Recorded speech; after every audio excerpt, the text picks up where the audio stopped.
and saw a train standing perfectly still in front of my house. Looking out the window, it looks like it's snowing almost, doesn't it? It was wrapped in an apron of steam. Snowflakes fell lightly around it. A conductor stood in the open door of one of the cars. He took a large pocket watch from his vest, then looked up at my window. I put on my slippers and robe. I tiptoed downstairs and out the door. "All aboard," the conductor cried out. I ran up to him. "Well," he said, "are you coming?" "Where?" I asked. "Why, to the North Pole, of course," was his answer. "This is the Polar Express." I took his outstretched hand and he pulled me aboard. There they are. Oh, kitty. See the conductor? And there's the boy.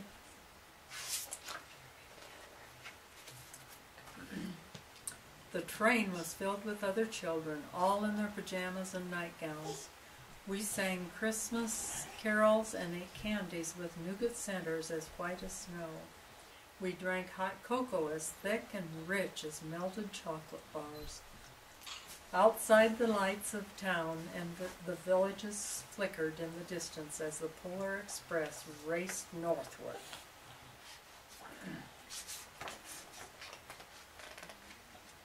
Soon there were no more lights to be seen. We traveled through cold, dark forests where lean wolves roamed and white-tailed rabbits hid from our train as it thundered through the quiet wilderness. We climbed mountains so high it seemed as if we would scrape the moon, but the Polar Express never slowed down. Faster and faster we ran along, rolling over peaks and through valleys like a car on a roller coaster. Ready? The mountains turned into hills, the hills to snow-covered plains. We crossed a barren desert of ice, the great polar ice cap. Lights appeared in the distance. They looked like the lights of a strange ocean liner sailing on a frozen sea. "There," said the conductor, "is the North Pole." Picture your teeth. Is that the North Pole? Oh, I think this is the North Pole. See those lights on the houses? The North Pole. It was a huge city standing alone at the top of the world, filled with factories where every Christmas toy was made. At first we saw no elves. "They are gathering at the center of the city," the conductor told us. "That is where Santa will give the first gift of Christmas." "Who receives the first gift?" we all asked. The conductor answered, "He will choose one of you." Is that the Polar Express? That's the North Pole. No. That's one of the factories. The smoke's coming out of the chimneys. No. "Look," shouted one of the children, "the elves." Outside we saw hundreds of elves. As our train drew closer to the center of the North Pole, we slowed to a crawl. So crowded were the streets with Santa's helpers. When the Polar Express could go no farther, we stopped and the conductor led us outside. No. We pressed through the crowd to the edge of a large open circle. In front of us stood Santa's sleigh. The reindeer were excited. They pranced and paced, ringing the silver sleigh bells that hung from their harnesses. It was a magical sound like nothing I had ever heard. Across the circle the elves moved apart and Santa Claus appeared. The elves cheered wildly. He marched over to us and, pointing to me, said, "Let's have this fellow here." He jumped into his sleigh. The conductor handed me up. I sat on Santa's knee and he asked, "Now what would you like for Christmas?" I knew that I could have any gift I could imagine, but the thing I wanted most for Christmas was not inside Santa's giant bag. What I wanted more than anything was one silver bell from Santa's sleigh. When I asked, Santa smiled. Then he gave me a hug and told me an elf to cut a bell from a reindeer's harness. The elf tossed it up to Santa. He stood holding the bell high above him and called out, "The first gift of Christmas." We saw that in the movie, didn't we? A clock struck midnight as the elves roared their approval. Santa handed the bell to me and I put it in my bathrobe pocket. The conductor helped me down from the sleigh. Santa shouted out the reindeers' names and cracked his whip. His team charged forward and climbed into the air.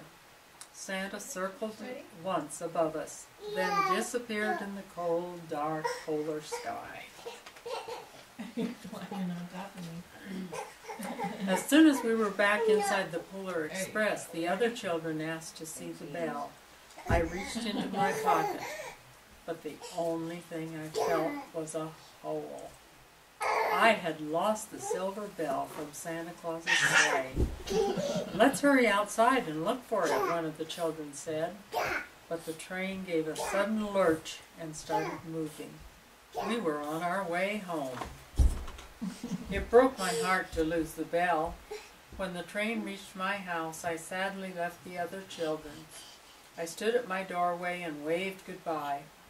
The conductor said something from the moving train, but I couldn't hear him. "What?" I yelled out. He cupped his hands around his mouth. "Merry Christmas!" he shouted. The Polar Express let out a loud blast from his whistle and sped away. On Christmas morning, my little sister Sarah and I opened our presents. When it looked as if everything had been unwrapped, Sarah found one last small box behind the tree. It had my name on it. Inside was the silver bell. There was a note. "Found this on the seat of my sleigh. Fix that hole in your pocket. Signed, Mr. C." I shook the bell. It made the most beautiful sound my sister and I had ever heard. But my mother said, "Oh, that's too bad." "Yes," said my father, "it's broken." When I'd shake the bell, my parents had not heard a sound. At one time, most of my friends could hear the bell, but as years passed, it fell silent for all of them. Even Sarah found one Christmas that she could no longer hear its sweet sound. Though I've grown old, the bell still rings for me, as it does for all who truly believe. The end. You like that story? That says the end. Yep. That says all aboard. All aboard.